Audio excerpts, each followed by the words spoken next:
letter to you from the confines of a cheap coffin. Seems I have found myself yet again in another situation where I am forced to fake my own death. I will spare you the finer details as to what led me to this unfortunate predicament. Suffice to say that the only way out of where I was composing my research was in a dead man's box. However, it would appear that those who were to oversee my demise were not made aware of my parlor tricks. For instance, did you know that if you wedge an object no larger than an egg into the pit of your arm and compress it close to your side, that with practice you can deplete the blood flow in your arm and make it appear as if your pulse has slowed to a stop? Over the course of my research as a plague walker, I've acquired many a strange number of ways to make the living appear dead, or the dead appear alive. With some quick bribery, some forged documents, and a swift injection of a compound made to rend a death-like state, I was able to secure my egress. Now comes the infernal gamble. Luckily, they never bothered to remove my mask. It is bad luck to remove a plague walker's mask, after all. Odd how ancient superstitious practices have saved my life more than I can properly recount. Taphephobia. Sleep comes in troubled waves for those at the edge of death. I fell in and out of consciousness, I think. I could hear the sound of hammering nails into the coffin, the shuffling, the creaking of rope, the scraping of shovels, and then the plodding thuds of piles of dirt being thrown into the grave.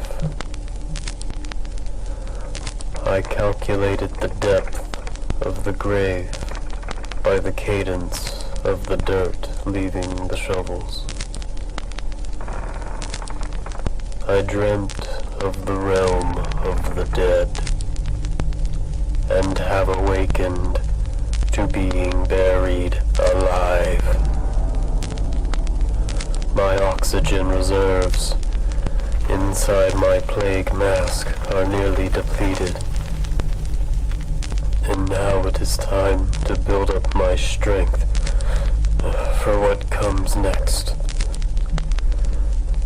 There was once a grand magician who famously perished attempting to escape being buried alive.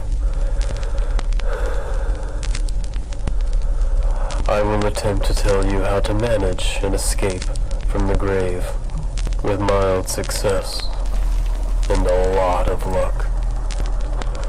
I am the Necrofessor, after all, and it will be imperative to continue the lessons even beyond the grave.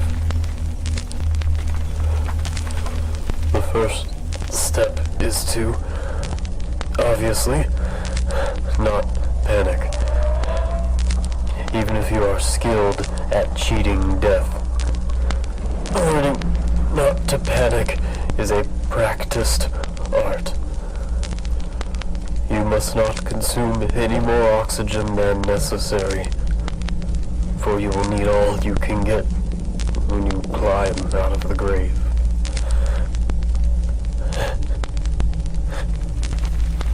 Luckily, this is a cheap coffin. I could feel dirt crumbling through the top as the fresh soil weighs down on the creaking lid.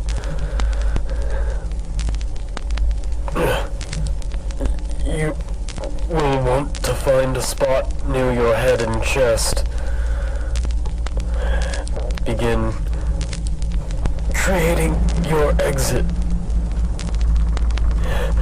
If you can feel dirt seeping through, then rest assured, the most difficult part is already taken care of.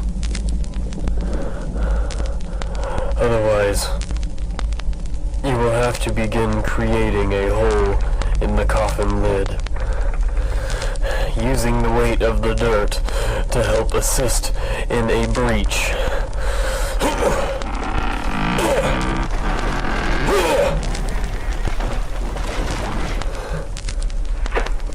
Go at a brisk pace, but not so fast as to risk a cave-in.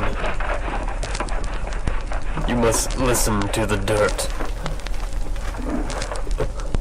Also, if you do not have a rebreather, try to manage a way to tie your shirt around your head. Prevent breathing in piles of dirt however you can. Keep shoveling and widening the coffin hole just enough to get your head and chest through.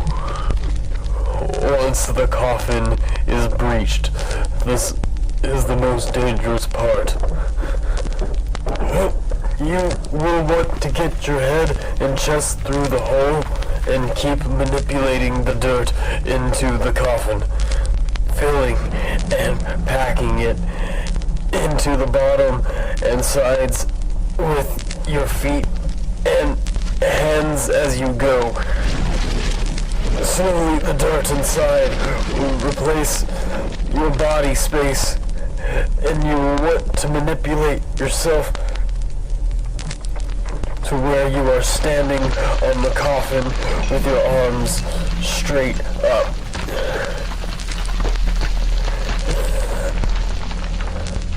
If you're around 6 feet tall, your arms should already breach the surface of the grave.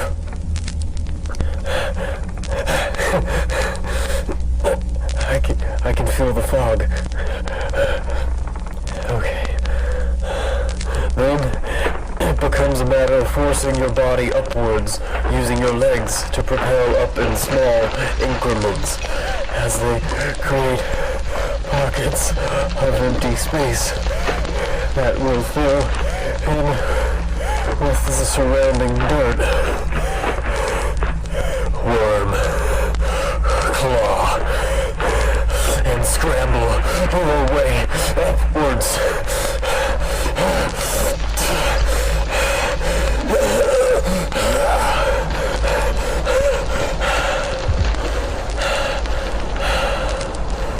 And once you emerge, and the coast is clear, then you may take the time to scream and panic. You have just survived being buried alive.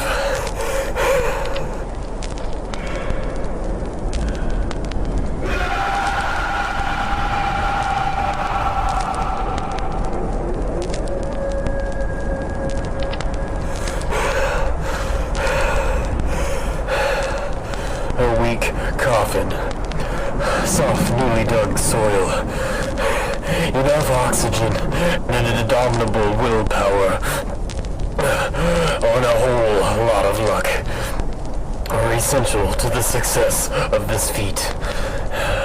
However, once you are in Death's Keep, you play to his caprice, I'm afraid.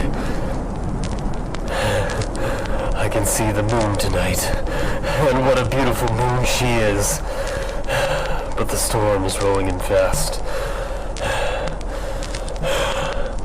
Dust off your leathers, and toast to the nevermore. Nothing like a little death to remind the soul of their life.